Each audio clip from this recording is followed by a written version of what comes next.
ওই জন্য বলছি, এতদিন যারা নামাজ পড়েননি আপনাদের কাছে অনুরোধ, বাকি জীবনটা তওবা করে নেন, তওবা করে আজকে থেকে মসজিদে চলে আসুন ইনশাআল্লাহ। একটা লোক বলুন তো যে আজকে থেকে আমি ধরে গেলাম। আপনি তো নামাজ পড়েন, হাত তুলছেন কেন? একটু বুঝে শুনে তুলুন। আমি একদিন আমার মাদ্রাসায় বসে আছি, সব জায়গায় বলি এটা, মাদ্রাসায় বসে আছি, তো একটা লোক এসে বলছে, মৌলী সাহেব আপনি কোনোদিন মেয়ে ছেলে দেখেছেন? বলছি দেখিনি মানে, রাস্তাঘাটে চলি মেয়ে ছেলে দেখি। আগে যখন 4 চাকা গাড়ি ছিল না, বাসে ট্রেনে জলসা করেছি, কত মেয়ে পাশে এসে বসেছে, এরকমও দিন গেছে। সত্যি বলতে আমি মেয়ে ছেলে দেখেছি, চোখে চোখ পড়ে গেলে কি করবো। ওই লোকটা আমাকে বলছে যে আমি, আল্লাহ আমাকে বাঁচিয়েছে, আমি জীবনে কোনো মেয়ে ছেলের মুখ দেখিনি। মনে মনে ভাবছি তাহলে ফেরেস্তার উপরে নাই, আমার মাদ্রাসাতেই এসছে আজকে এ ফেরেস্তা। ভালো দুজনে গল্প করছি এক জায়গাতে বসে বসে। তা লোকটা আজান হয়েছে, অজু করছে, তা আমি অজু করব। তা অজু করার সময় লোকটা চশমা পড়েছিল, চশমাটা খুলেছে, দেখছি লোকটা অন্ধ। আমি তখন বলছি, ওরে ভাই মেয়ে ছেলে দেখার তো মেশিনই নাই তোমার, তখন মেশিন থাকবে তবে তো দেখবে, তোমার তো মেশিন নাই। মেয়ে ছেলে দেখার যে কি তৃপ্তি চোখের, সেটা তো তোমার সে মেশিন নাই। তো তা ওই লোকটা যদি বলে আমি জীবনে কোনোদিন মেয়ে ছেলে দেখিনি, এটা আশ্চর্য কিছু? আশ্চর্য কিছু? আশ্চর্য কিছু নয়। তো যিনি নামাজ পড়েন আপনি কেন হাত তুলছেন? এমনি একটা লোক তুলে বলুন যে আমি আজকে থেকে পড়বো, অত সহজ নয়। বক্তাকে মমতাজুল ইসলাম, ওরে বাবা, আমরা 3 বছর ধরে অপেক্ষা করছি, ওর ডেট খুঁজে পাওয়া যায় না। কি করে বিরল চৌকির লোক পেয়ে গেল? জাহিদুল কি করে ডেটটা জোগাড় করলে তুমি? সব ঠিক আছে, 2 দিনের প্রোগ্রামে আজকে এত প্যান্ডেল, এত কিছু।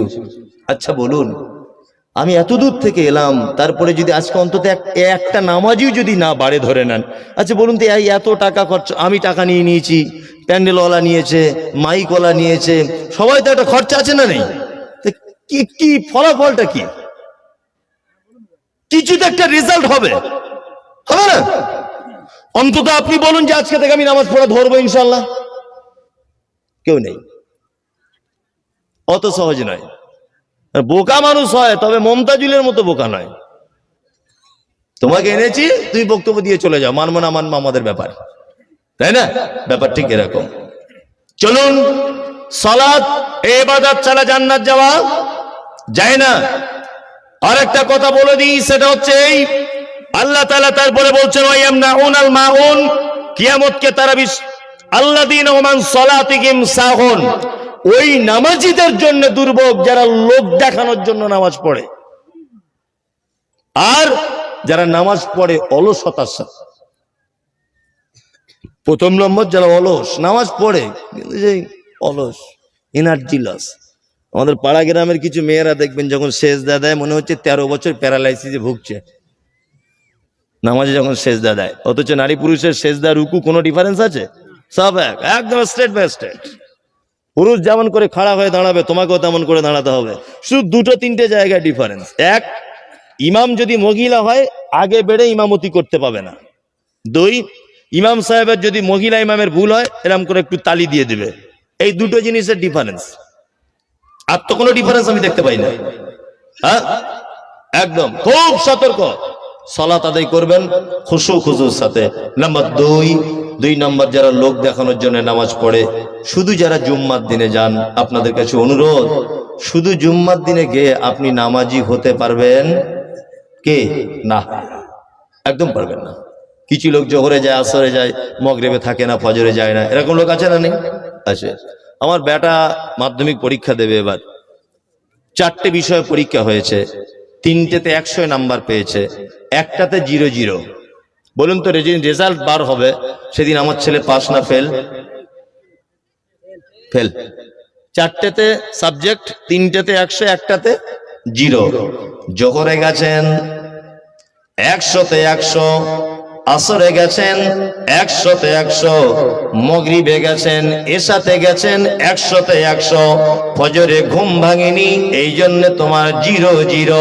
তার মানে বোঝা যায় তুমি 5 ওয়াক্ত এখনো পর্যন্ত সালাত আদায়কারী রূপে আল্লাহর দরবারে গণ্য হতে পারোনি।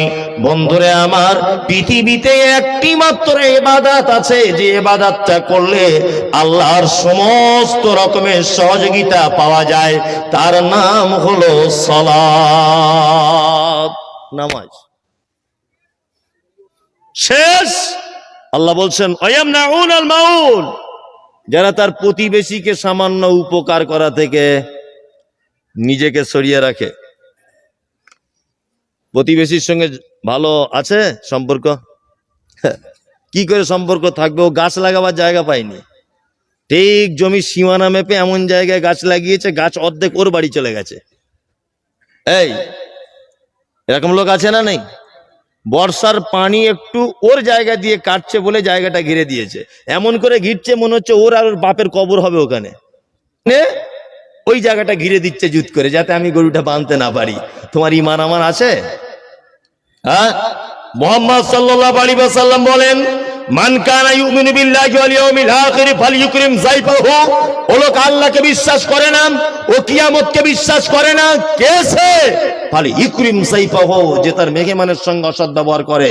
ওমান কানা ইউমিনু বিল্লাহি ওয়াল ইয়াউমিল আখির ফালইউজি জারাহু।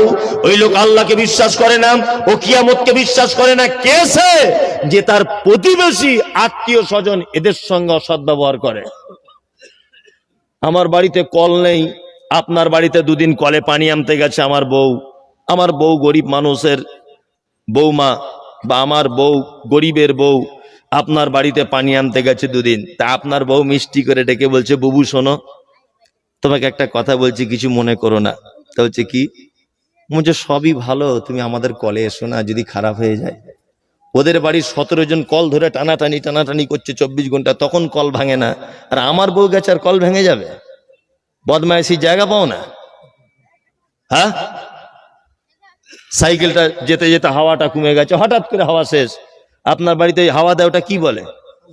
বাম্পার না কি পাম্পার, সিলিংচি না কি বলে? যাক, ওসব আমি ব্যবহার করিনি তো, অনেক আগে মনেও নেই কি বলে, সিলিংচি না কি, যাই হোক। ওইটা আপনার বাড়িতে আছে, তা আপনাকে বাড়িতে গিয়ে বলছি, কই গো চাচি, তোমাদের ওই হাওয়া দেওয়া মেশিনটা দিবে? বলছে না বাপ, ছিল, অসার খারাপ হয়ে গেছে, অথচ কিছুই নয়। এরকম লোক আছে না নেই? পাড়া প্রতিবেশী জীবনে কারো উপকার করেন, আছে না নেই? আছে। খুব সাবধানে থাকবেন এদের থেকে। আল্লাহ তাআলা বলতে বলছেন ওয়ায়ামনাউনাল মাউন, প্রতিবেশীর সঙ্গে যেন কেউ খারাপ ব্যবহার যেন না করে, এটা যেন মাথায় থাকে। আমার বাড়িতে লবণ শর্ট, তোমার স্ত্রীর কাছে গেলে যেন থাকলে মিথ্যা কথা না বলে, লবণ যেন একটু দিয়ে সহযোগিতা করে। আমার স্ত্রীর তেল শর্ট, তোমার বাড়িতে যাবে, তোমার স্ত্রী একটুখানি তেল দিয়ে আমার সহযোগিতা করবে, আমার স্ত্রী পরে আবার দিয়ে দিবে, এর নাম প্রতিবেশী। মুহাম্মদ সাল্লাল্লাহু আলাইহি ওয়াসাল্লাম কি বলেছেন? আল্লাহর নবী বলেন, এমন কোন লোক মারা গেল, পাড়ার 40 জন লোক যদি বলে, পাড়ার কতজন লোক? 40 জন, যারা কোনোদিন আল্লাহর সঙ্গে কাউকে শরীক করে নি, এইরকম 40 জন লোক যদি বলে লোকটা মারা গেছে, খুব ইমানদার লোক, ভালো লোক ছিল, আল্লাহ রাসূল বলছেন ওই 40 জনের কথা অনুযায়ী আল্লাহরও ফয়সালা হতে পারে, তার মানে জান্নাতে যাওয়ার চান্স আছে। আর পাড়ার কোন লোক মারা গেল, আর 4-5 জন লোক এক জায়গায় বসে বলছে, শালা খুব বাড়াবাড়ি করছিলে, এইবার জব্দ হয়েছ, এবার কি করবে? মেয়ে ছেলেরা তখন বলছে, খুব বাড়াবাড়ি করছিল, মরে গেছে, ঠিক হয়েছে, খুব বদমাইশি করেছে। অনেক লোক বলে কি বলে না, এইরকম 40 জন লোক যদি তোমার ব্যাপারে সার্টিফিকেট দেয়, যারা আল্লাহ ছাড়া কারোর সঙ্গে কোনোদিন শরীক করেনি, ভালো করে বুঝবেন, এরা যদি তোমার বদনাম করে, তোমার যদি দুর্নাম করে, তাহলে ভেবে নিকে দিও তোমার স্থান লাল ঘরে হবার চান্স বেশি। কি বললাম বুঝলেন? ওই জন্য প্রতিবেশীর সঙ্গে সব সময়তে ভালো আচরণ করতে হয়, খুব উত্তম আচরণ। কদিনের দুনিয়া, 30 বছর তো হয়েই গেল, আর তো 30 বছর আছে, এত দেমাগ অহংকার কিসের? এই ব্যাপারে আমাদের মায়েদের ব্যাপারে খুব কঠিন, মানে ওদের মনে এত হিংসা, দেখবেন যখন মুরগিকে খেতে দেয়, নিজের মুরগিকে যখন খেতে দেয় ডান হাতে, বাম হাতে দেখবেন একটা ঝাঁটা নিয়ে দাঁড়িয়ে থাকে, মানে অন্য কারোর মুরগি আসলে তার কলিজা কানা করে দিয়ে ছাড়বে, আছে না নেই? এত হিংসা ওদের মনে, এত হিংসা। চলুন তাহলে জাহান্নামের ব্যাপারে আপনাদের অনেক কথা বলে দিলাম, সতর্ক করলাম, এই কাজগুলো করবো না ইনশাল্লাহ। এবার জান্নাতে যাবার আমি শর্টকাটে, 10টা বাজতে 20 মিনিট বাকি, ঠিক আছে, আমি ঠিক শুরু করব, কমিটির লোক কেউ ঘাবড়াবেন না। 1, জান্নাতে যাবার শর্টে কয়েকটা আমল বলে দিচ্ছি। এসেছি যখন অনেক দূর থেকে কিছু বলি নাকি ছেড়ে দিব? একদম জান্নাতে যাবার কটা শর্টে আমল বলে দিই। মেয়েদের বলে দিই একটা, আর ছেলেদের একটা বলে দিই। হ্যাঁ, ওদেরটা আগে বলি, ওরা অবলা প্রাণীর মতো বসে আছে। আর প্রথমে খুব বকাঝকা করেছি তো, বেচারা ভয়ে বসে আছে। খালার এবার আপনারা শুনুন, যদি জান্নাতে যেতে চান আপনাদের কয়েকটা আমল বলে দিচ্ছে। এক, আল্লাহর নবী বলেছেন, আল মারাতু ইজা সাল্লাতু খামসাহা ওয়া সামাত শাহরাহা ওয়া আতাআত বা'লাহা ওয়া আহসানাত ফারজাহা ফাতাদখুল মিন আইয়ি আবওয়াবিল জান্নাতি সাআত। নবী বলেছেন, একজন নারী যদি চারটে কাজ করে, এক, আল মারাতু ইজা সাল্লাতু খামসাহা, 5 ওয়াক্ত সালাত আদায় করবে, নামাজ পড়বে। পাড়া গ্রামের মেয়েরা অনেক হুঁশ মোটা আছে, এরা বুঝে কম। যেমন এদিকে ফিরুন, 1 মাসে নামাজ পড়বে কতদিন? তুমি কি সবাইকে চা দিবে? হ্যাঁ, চলো, তোমার ওই লাল চায়ে কেউ বসে আছে নাকি? যাও। এই আমাদের পাড়া গ্রামের কিছু ভুল নীতি আছে মেয়েদের ভিতরে। একজন নারী 1 মাসে নামাজ পড়বে কদিন জানা আছে? যাদের বউ এখানে আসেনি আপনি আপনার বউকে বলে দেবেন। যাদের বউ এসেছে ভালো করে শুনে নেন। এক, কোন নারী পড়বে 1 মাসে 23 দিন, কোন নারী নামাজ পড়বে 1 মাসে 25 দিন, কোন নারী নামাজ পড়বে 1 মাসে 27 দিন। বাকি দিনগুলো আপনি বুঝে নেন ওর ছুটি, কাজা করা লাগবে না। কিন্তু আমাদের পাড়া গ্রামের মেয়েরা হুঁশ মোটা বোঝে না, যার 3 দিন শরীর খারাপ হয় ও বলে 10 দিন না হলে নাকি মাথায় সাবান দিয়ে গোসল না করলে নামাজ পড়া যায় না। ও বুঝে কিছু? আপনার বউ দেখবেন আজও এই কাজ করে। ও শরীর খারাপ সেরে গেছে 3 দিনে, ও দেখবেন তবুও 7 দিন 10 দিন অপেক্ষা করে বলছে, ওরে বাবা, সাবান শ্যাম্পু না মেখে গোসল করে পবিত্র না হলে নামাজ পড়া যাবে না।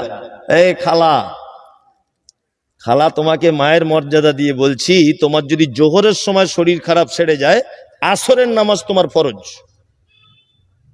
মাথায় থাকবে, এটা মাথায় থাকবে। তোমার যদি মায়েদের জন্য বলছি, জোহরের সময় যদি তোমার শরীর সুস্থ হয়ে যায়, তুমি যদি বুঝতে পারো যে আমার আর শরীর খারাপ হচ্ছে না, আসরের নামাজ ফরজ।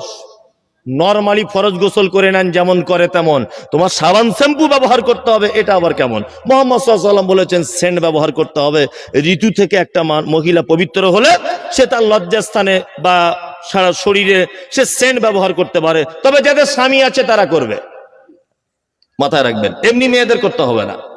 যাদের স্বামী আছে তারা সেন্ট ব্যবহার করবে ঋতু থেকে যখন পবিত্র হবে। মায়েরা, এই ভুল থেকে আপনারা নিজেকে একটু সংশোধন করুন। নাম্বার 2, নারী পুরুষের নামাজের কোনো ডিফারেন্স নেই।